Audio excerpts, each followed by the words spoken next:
It is time for your weekly breakdown on the latest in entertainment, sports, pop culture, and all things Milwaukee. This is Nothing But The Truth with Melanie Ricks. Now streaming on 1017 The Truth YouTube with the witty banter, latest trends on social media, and hottest celebrity topics, here is Melanie Ricks.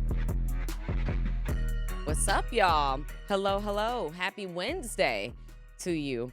It's Sunday over here. We're recording this the first Sunday after Thanksgiving. My name is Mel.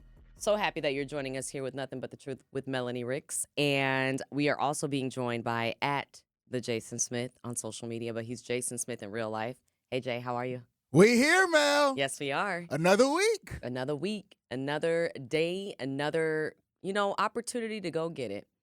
Another blessed opportunity. Another blessed, wonderful opportunity to make a change, to make a difference. Hey, what Michael Jackson said, if you want to make a change in the world, make sure you look in the mirror and change yourself first. That's it.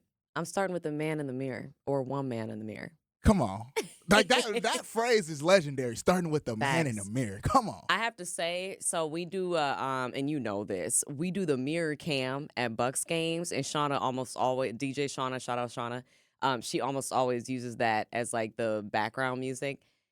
Every time I hear it, I'm just like, I am starting with the man in the mirror. You know what I mean? Like, I feel that in my soul, in my spirit. Because it all start with you. You got to really think about this. Everything starts, any change you want to see in the world, why don't you be that change, make that change? Yeah. And then you will start actually noticing, and listen, a lot of people want to be on the same type of timing that you want. A lot of people want positivity. They want that stuff, but you got to be the spark. Tupac said, I might not change the world, but I may be the man who sparked the brain of the person who do change the world. Come on now. And I believe in, domino effect. I believe in energy and attraction and all of that. And Jason, I think more people than we realize, they want to be influenced. They want to be led. And I think that's the problem sometimes where you have the bystander effect of people just standing by and watching and waiting for something to happen or someone to spring to action. So if you have that thought of, I want to see this change, or I want to, make this commitment, or I wish somebody would commit to doing this, or why can't this be different? It's be that spark, like you said, be that person, pioneer that movement, because so many people are waiting for that person to make that first move. It's true. Life is a game of chess, but it doesn't have to be complicated. You just got to move when the spirit moves you to do so. You gotta go. You just gotta go. It's tough because it's scary to be a leader. It's scary to lead. It is. That's why a lot of people, they don't want to put their hand up and be the leader because the responsibility fall on you. When the stuff go bad, everybody go look at you. But I look at that, you should want that. I want that type of responsibility because that keep you on your toes. Yep. Then you making sure your team is right. So I would much rather be a leader in the situation because, like you say, so many people want to be led and want to be influenced, so might as well be the person to help.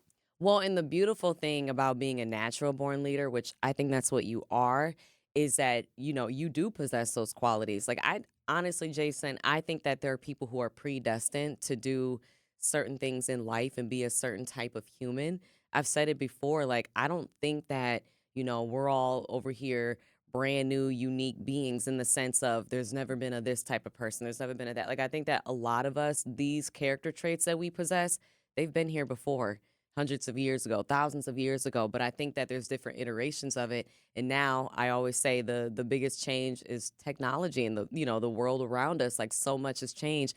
We have reinvented the wheel time and time over again. But I think at the end of the day, when you look back at history, there's always been people who are in positions of leadership, people who are in servitude, people who, are there to, preach the word. There's always different types of people over the lapses of time. There's always been ministers. There's always been leaders, like I said, and just people who have that following, have that voice, that ability. And I think that's God-given. I think that's something that's predestined. You're born with that. So if you're born with that, use that voice. Don't be afraid to use it. But yeah, to your point, even people who are natural born leaders, it can be scary to be the first. And what's interesting? A lot of celebrities that lead tribes and lead all of these masses of fans, they're so shy in real life, and they're so reserved and quiet and introverted. And it's so interesting to me because I'm is it social media? What is it? Maybe it's the fact that, they have a really strong singing voice, or maybe it's because they have these people around them that empower them. But a lot of celebrities are kind of meek in real life. Like, they're just very like small in real life, but then they're larger than life when you see them on their platform doing what they were born to do. And so, yeah, I think for, regular everyday civilians, there's a gift that you have inside of you that you're able to share with the world and be a leader in some shape, way, or form. I think you just have to understand that in yourself, because I think all of us are capable of it. But that leadership, it looks different on everybody. Like, I don't think everybody's leadership is, standing on a platform and going, all right, everyone, hear me now. Like, I don't think it's like that always, but you can lead in different ways. You can be the leader like in sciences, or you can be the leader. I don't know. Like, it could be something as small as getting a neighborhood cleanup crew together. You know what I'm saying? Like something like that, where it's within a 2-block radius and there's only a dozen people involved. But if you're the one taking charge and you're leading that, you're a leader, and all that. Yeah, no, trust me, I know. And like Jay-Z, he was like, everybody in life has a purpose. Everybody in life has something that they are meant to be doing. It's just up to that person to find out what it is and then just walk in that. Don't be looking at everybody else, a purpose, and thinking like that's for you just because it's for somebody else. Yeah. You got to listen to yourself, listen to God, listen to what's inside of you, and then walk in that purpose, and you're going to be good. I think so too. It's easier said than done, though. And, not everybody is given the platform to feel emboldened, to feel, that empowerment that you may need to do that. So hopefully you can find it in different signs, because I look for signs in life on, like, whether or not I'm on the right path, if I'm doing the right thing, if I'm making the right decisions. And God in the universe, like, they talk back to me. When I ask for those signs, I receive them. So yeah, to Jason's point, there's something in you definitely that you are able to share with the world. I believe that in every single person. If you don't know what that is, dig deeper. Think about it. Think about what makes you passionate about something. You know what I mean? What gives you joy? What you feel like comes natural to you? Because I agree with that. I think everybody has that in them. I go back to childhood. That's what I do. I go back to my childhood and I think, what made me happy as a kid? And then I know talking and I know basketball made me happy as a kid. And I love that. I love that. Well, yeah, for a lot of celebrities, it definitely starts when they're kids. I mean, Drake, for example, people forget this man was a child actor, which is so crazy because, like, I was such a huge fan of Degrassi. I will never forget when Degrassi, The Next Generation, debuted on Noggin. I was in the 6th grade. It was a Friday night. I'm not kidding. It was a Friday night. I watched it with my dance friends. Like, we had like dance class that night, and then we went back to her house and we all watched the premiere of Degrassi, The Next Generation, because it was a show, I think in the 80s, but the iteration we watched with Drake, it was like the early 2000s, and I had no idea at the time that Aubrey Graham, aka Jimmy, would become Drake. You know what I mean? And it's funny because Jason, he rapped sometimes on the show, like in like talent show settings. And he was rapping back then at age 14, 15, the same flow, the same characteristics. I'm talking the same mannerisms that he does today at his age of 37, 38 now. And it's so crazy because you bring up such a good point.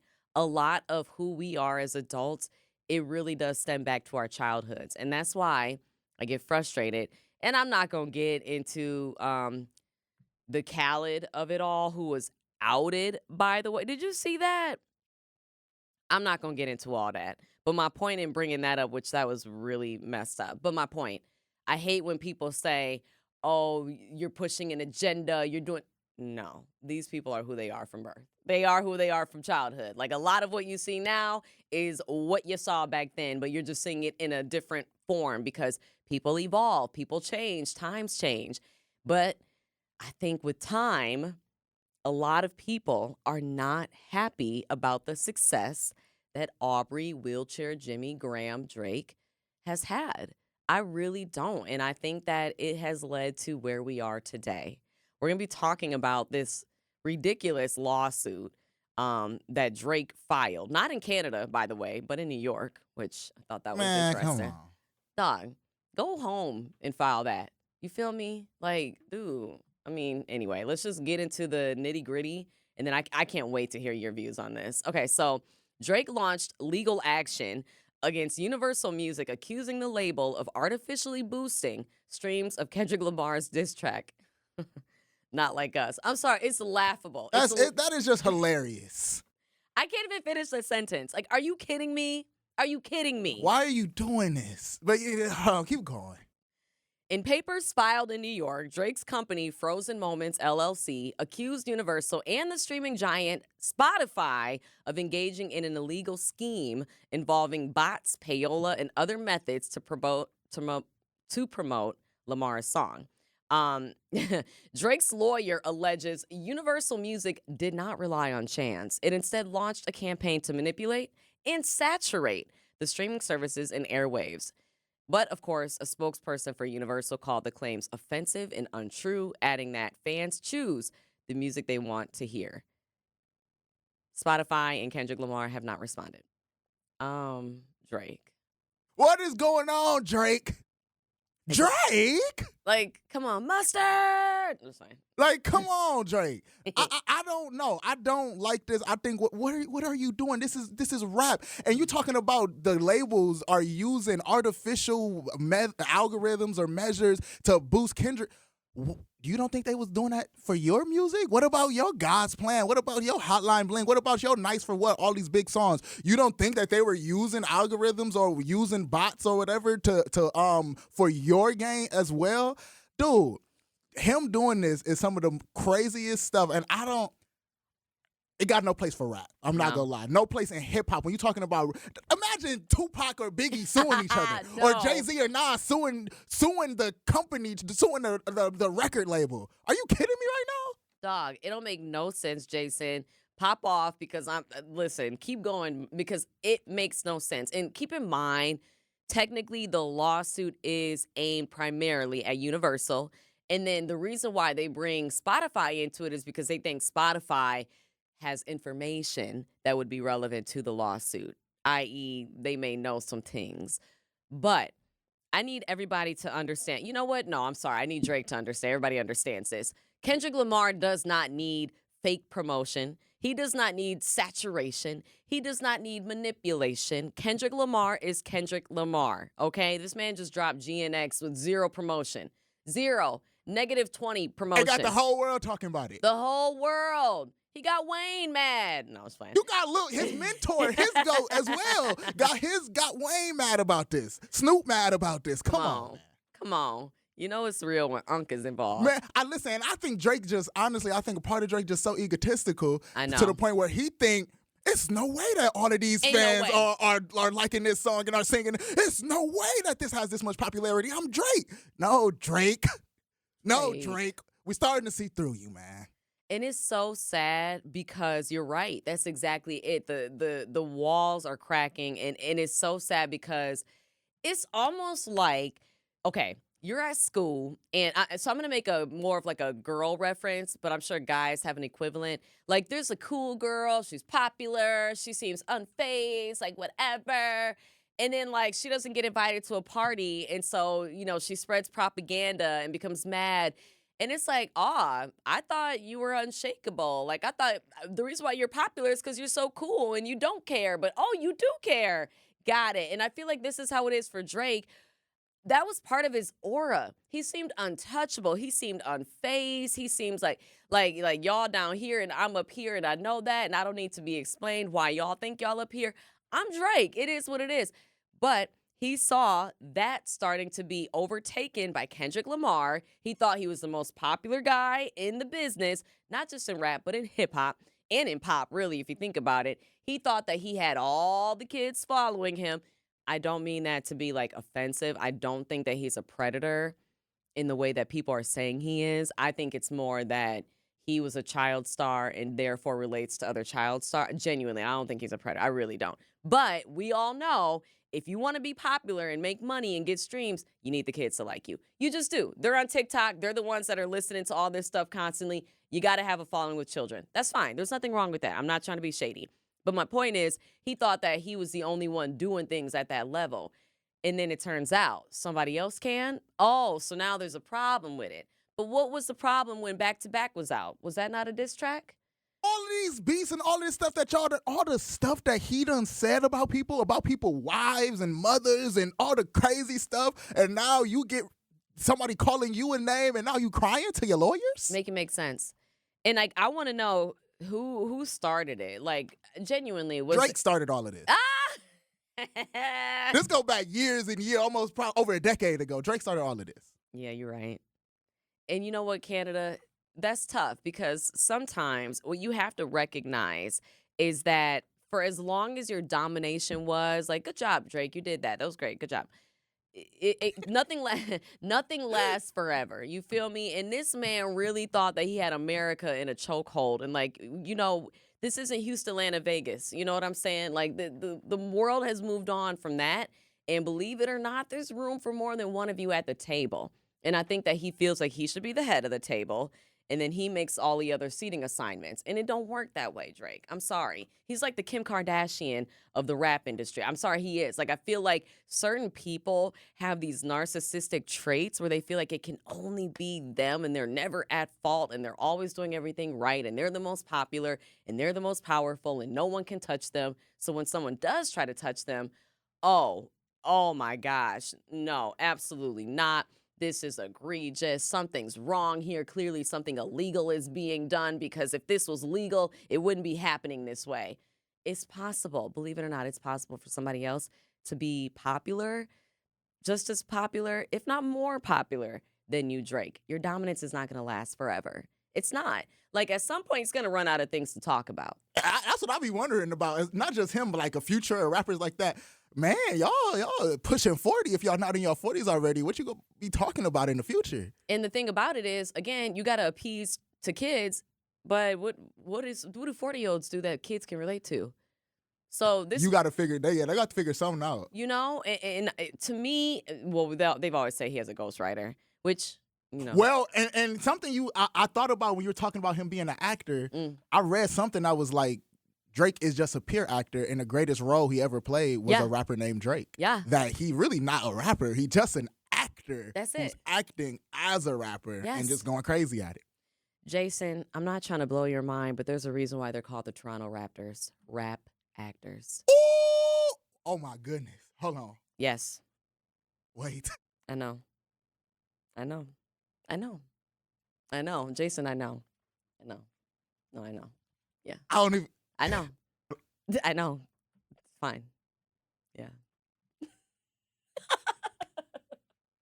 I know. I'm serious. It all makes sense. Doesn't it make sense? It all makes sense now. Come on. But I think that's the show.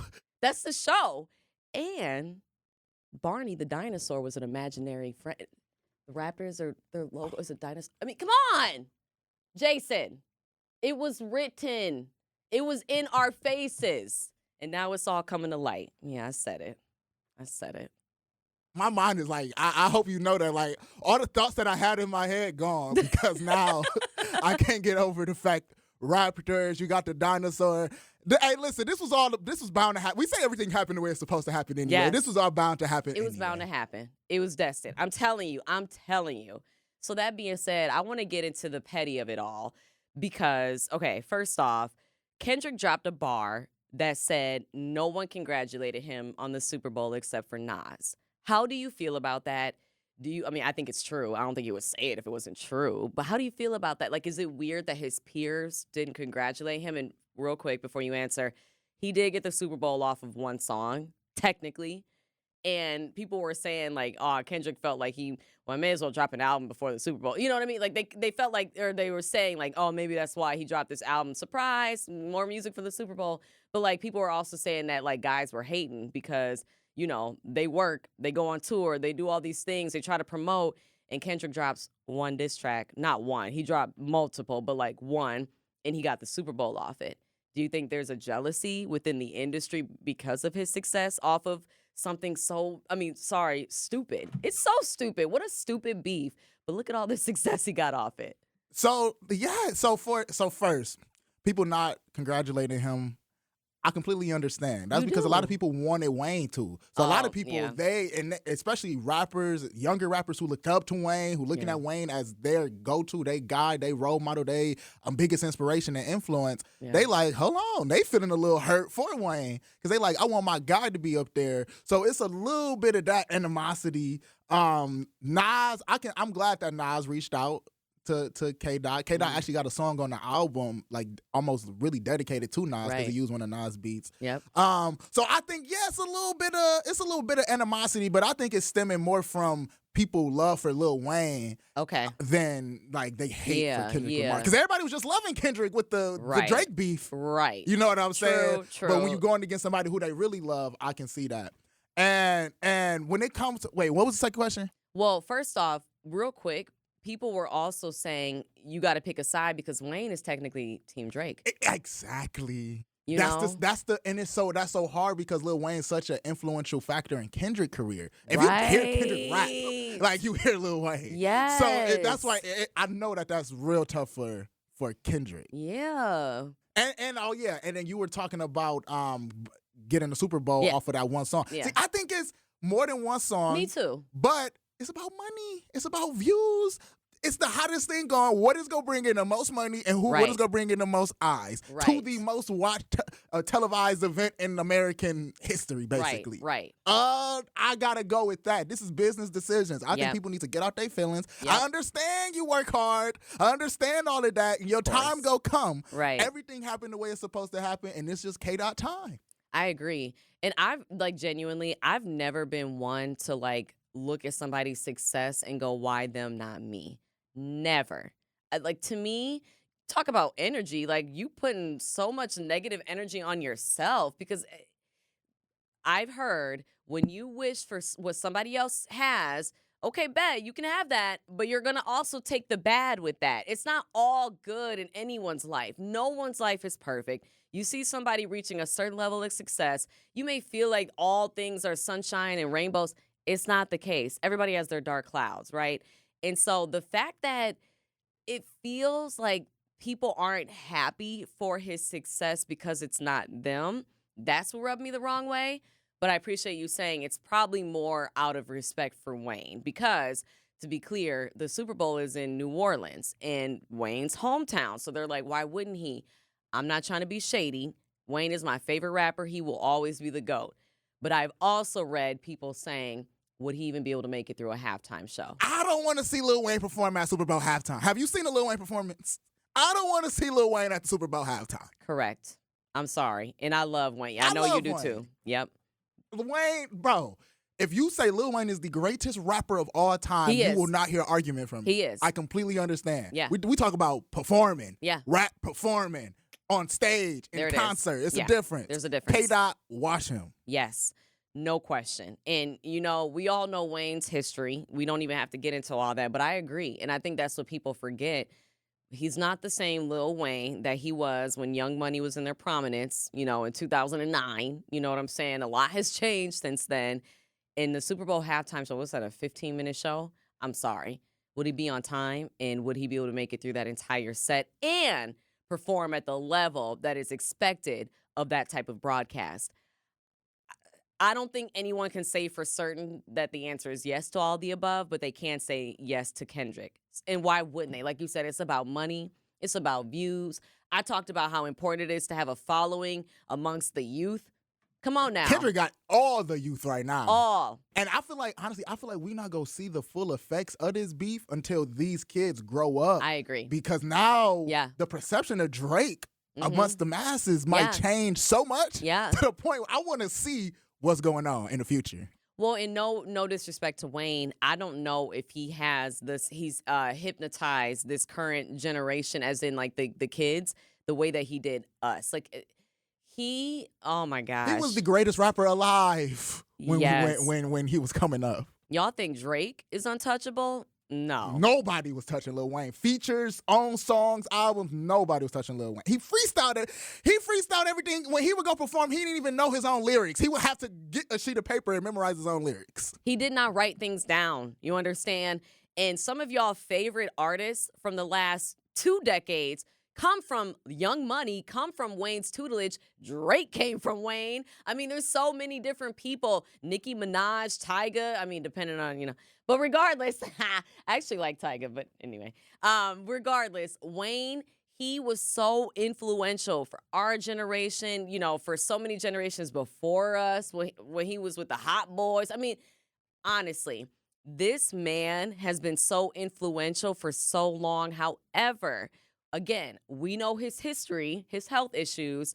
I don't think he has the same influence on this current crowd that Kendrick does, that Drake does.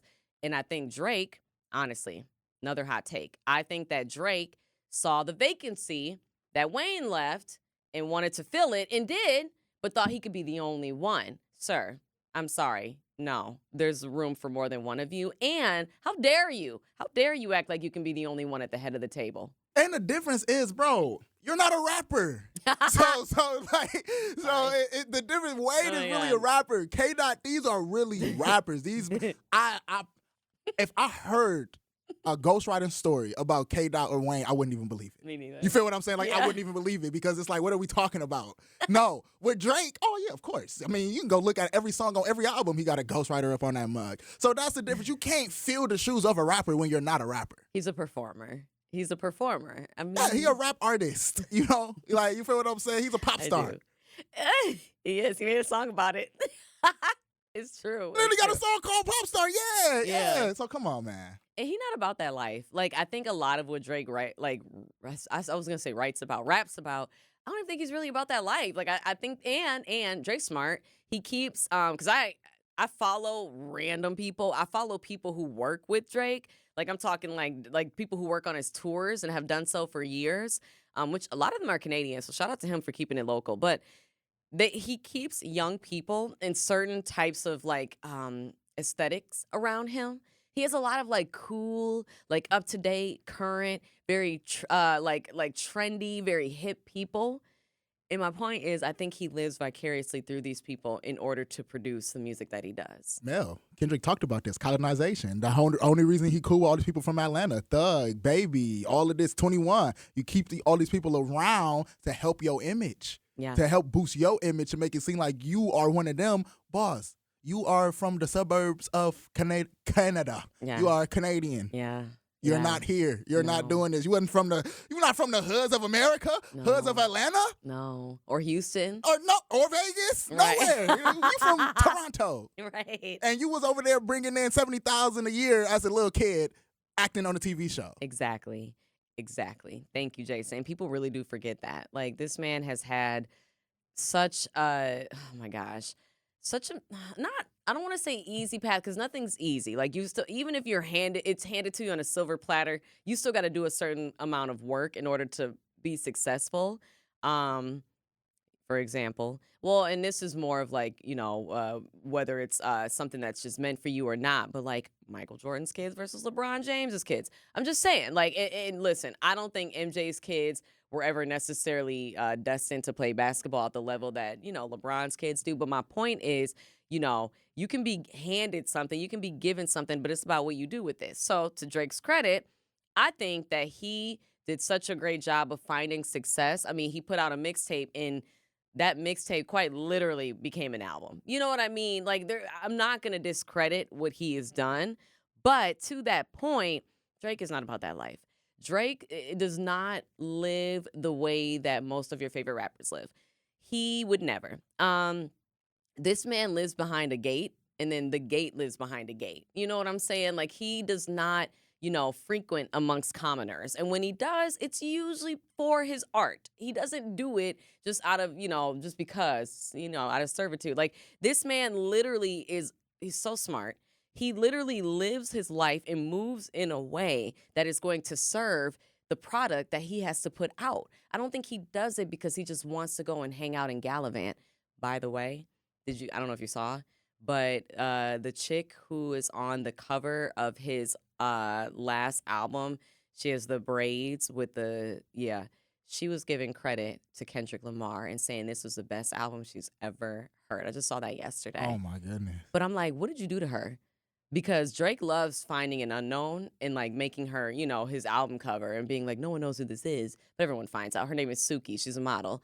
But yeah, she was just on social media saying how it's the best album she's ever heard. So I'm like, what did Drake do to you? Because it's got to, you know what I mean? It's got to be a betrayal or something that happened behind the scenes that made you want to go do that. But then also, real quick, there are a lot of young women, because again, I be all over social media. When I see something, I don't just stop at the news story. I like try to go deeper beyond the surface.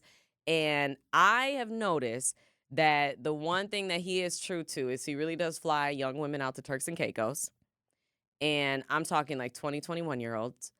And Drake, I'm not trying to be disrespectful, but what do you have in common with a 20-year-old? Except for the fact that you found her on the streets of Alabama when you were there on tour. And you flew her out to Turks and Caicos with 3 of her best friends, they're all beautiful, but they're so young. And honestly, I'd be like, why are you with Drake in Turks and Caicos? Like, what is happening on that island? He's bringing you there to make music about whatever happens. And then he'll probably have you sign an NDA and you'll never be heard from again. But like, that's a real thing. Y'all need to look at the people that he tags in his photos. Go look, do a deep dive. It's not that hard to find more information. But how do you feel about that? Like, what do you have in common with these chicks who, I mean, I'm sorry, but depending on what age you become a father, they're young enough to be your daughter, Drake. You could have had them when you were 18, 19 years old. What do you think about that? Like, what does a man pushing 40 have in common with a chick who's barely legal? Bro, I'm 24. I got a problem related with some 20-year-olds. Right. You feel what I'm saying? Like, I can sit down with a 20-year-old, and it depends on, like, obviously their level of education. Yeah. But it's a lot of 20-year-olds who I can't. Right. We can't talk. Right. Your brain hasn't processed. It can't process information quick enough yet. Right. You're still learning. You're still Right. developing. Right. So with a 40-year-old man and a 20-year-old woman, I have no clue what Drake is up there talking about or relating with. Now, I'm pretty sure they ain't doing no talking. I think that's the whole reason. I think that's the point. It ain't no talking being had. No. There's no point to they don't got no time to relate. You know what I'm saying? That's not what they looking for. So I think that he got a purpose of having his little models, his little girls up there, chilling, taking them out. And he got the money to do so, and he got the time, so why not? And there's nothing wrong with it because, listen, I'm going to be very honest, Jason. If I was 21 and Drake asked me to go to Turks, are you kidding me? Every girl I know, dropping everything they got. What? Yeah, so more power to you. Like, there's nothing wrong with a free trip, but what's happening on those islands, like I said? It add fuel to the fire of what's already been talked about. I mean, come on. And, I say it a lot. I think a lot of celebrities, when they reach a certain level of fame, they peak mentally. And they kind of like the mental like maturity like kind of like almost stops at that point. And for every celebrity, it's going to be a little bit different.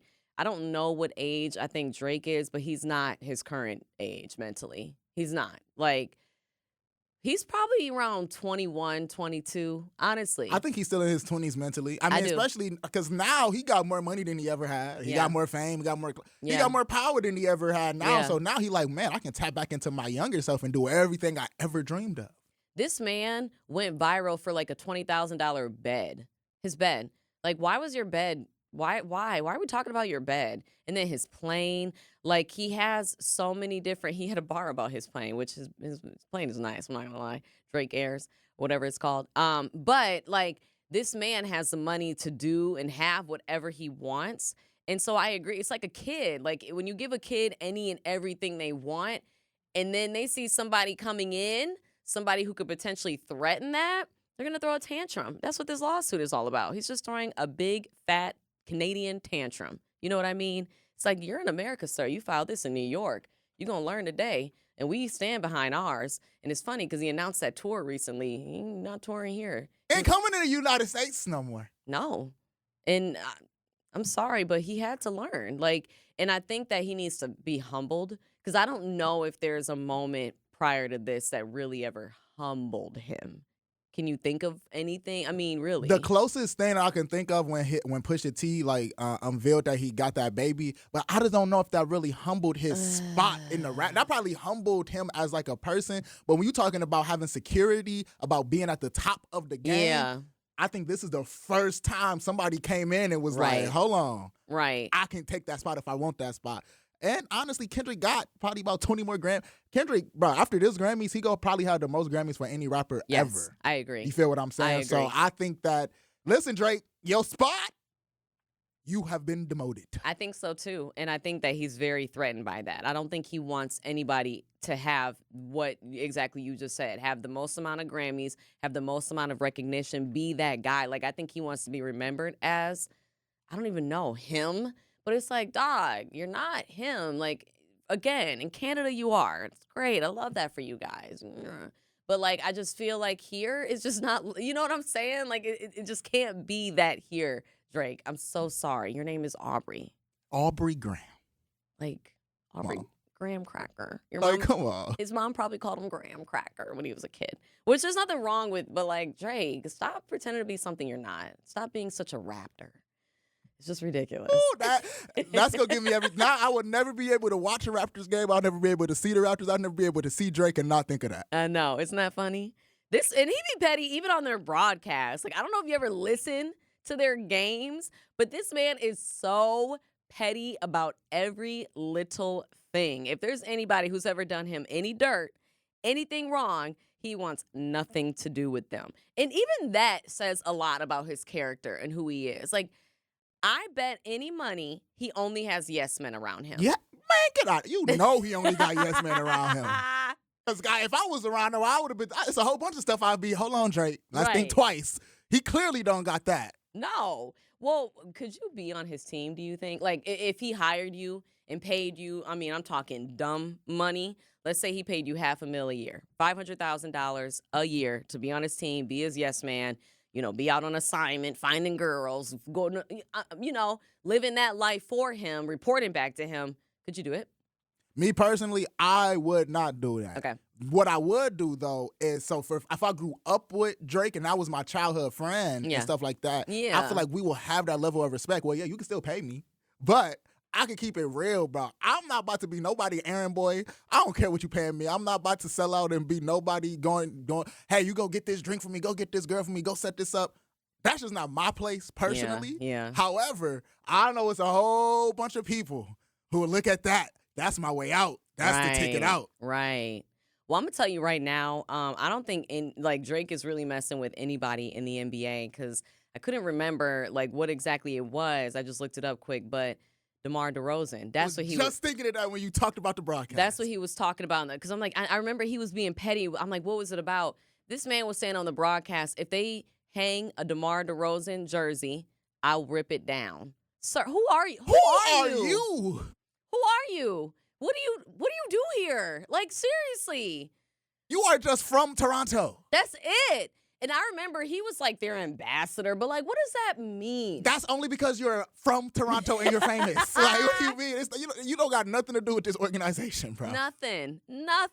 And I know he don't mess with Russell Westbrook after the way Russ was dancing on the stage with Kendrick when they played that song 5 times in a row. I know he ain't messing with him. Same with LeBron. LeBron loves him some K-Dot. They unfollowed each other on Instagram. I believe it. That's petty. Get over yourself, Drake. It's work. Imagine somebody being petty over what you do for a living. That's how he makes his livelihood. Kendrick got kids to feed, and so do you, Drake. And guess who let us know about it? Pusha T. We didn't even find out from you, Drake. You know what's funny, though? I was going to say, you bringing that up, that actually helped Drake, that happening, because he became the victim in that situation. And then it was the whole, I wasn't hiding myself from the world. I was hiding the world from my son. I was the one defending Drake. All my friends was like, what does that lyric even mean? I was the main one. What do you mean, bro? Drake is right. He can't show his kid to the world. Right. And then the world starts saying all these evil, crazy stuff. Right. And now, man, look, it's hard to defend my boy. It is. He makes it very difficult to defend him because, again, it's like he's a child. Like, I'm sorry, him and Adonis, they probably get along really well. Oh, they best buddies. Best buddies. I'm already know it. I can't even. So where do we go from here? What do you think is going to happen? Do they drop this lawsuit? Because for the record, I think this is embarrassing. Like, I'm cringing thinking about it. Like, Drake, you just showed your you-know-what. Like, I'm sorry. To your point, going back to what you said when we started, I would never see Tupac. I would never see Biggie. I would never see Jay-Z. No one. 2 Chainz. Like, no one would ever do something like this. How embarrassing. So where do we go from here? First off, I do feel like they go drop the lawsuit because they're not winning the lawsuit. No. What are you talking about, bro? Everywhere I go, I hear this song. And no matter what he say, I done heard that song a million times.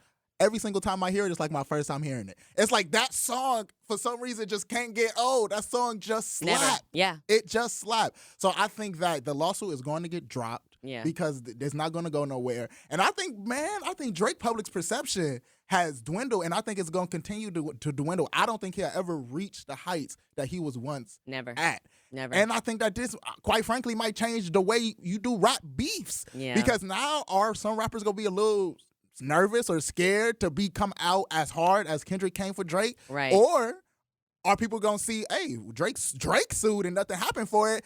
All bets off. I'm finna say whatever I want to say. Oh, right. That's the question. Right. By the way, his lawsuit, I saw this article. It says Drake's UMG lawsuit backfires as Kendrick Lamar's Not Like Us sees 440% sales surge and 20% stream increase. So, bro, thank you. Great job, Aubrey. You did that. Aubrey Drake Graham. Aubrey, just wait till after the Super Bowl. I want to see those sales after the Super Bowl. Because you got to think, what about people who not even from America tuning in, who don't really know much about the song, and they hear it and they like, wait, what's that? I want to see the sales after the Super Bowl. I want to see Kendrick wearing a shirt with Drake's face on it at the Super Bowl. That's what I want. You know what? If we're going to be petty, let's go all the way. Let's do it. And you know what? Buy it from one of his stores, from the OVO store, so he can't sue you for that. Like, I'm supporting you, bro. I gave you the money. You feel me? I'm just saying. Yeah, I got to be honest. I went to his last tour here in Milwaukee. I gave my hoodie to my sister. I'm like, I don't even want to wear this anymore. I'm being very sad. I gave it to her because she still likes Drake. She's 15. I gave her my hoodie because I'm like, I kind of don't want it anymore. Like, I'm sorry, Drake. I agree. His public perception has changed. Yep. Hard to be a Drake fan nowadays. It is. Yeah, I'm embarrassed for you, bro. But I don't wish ill on anyone. I hope that you bounce back from this. I think you will bounce back. I agree with Jason. I don't think that this lawsuit is going to actually be a thing. I think it's going to get dropped because what legs are you standing on? I mean, really, what do we have? What are we doing here? Unless they can actually prove it, but I don't think that's the case. I really don't think that's what happened. And Drake, be careful. Be careful, because Jason said it. I wouldn't be surprised if you've done something like what you're accusing, Universal of doing. So be real careful, because they have investigators too, and they can dig up some stuff on you. So what's done in the dark will come to light. And those in glass houses should not throw stones. I'm just saying, because I think Drake lives in quite the glass house. I wouldn't be surprised. Let's just put it that way. I wouldn't be surprised, because he plays chess. He's very, very smart. Very good at what he does. He's a raptor after all. All right. So that being said, really appreciate y'all. Let us know your thoughts on the lawsuit, on the state of Drake. Like, will he ever bounce back from this? Are you still a Drake fan? Are you a bigger K-Dot or Drake fan? Do you even care? Let us know in the comments. And thank you so much for tuning in. This is a fun discussion. I love getting into rap beef. It's so funny hearing men beef. It seems so petty and silly, but hey, it's entertaining. It's about respect, Mel. It's about respect. I get it. It's about respect. So Drake does not respect K-Dot, or K-Dot does not respect Drake? Both? Both ways. Both ways. Okay, there it is. You heard it from the man himself. All right, appreciate you, Jason, at the Jason Smith on social media, producer extraordinaire. Thank you all so much for tuning in to Nothing But The Truth with Melanie Ricks. We'll see you next time. Have a great rest of your day and a great week. Bye, y'all.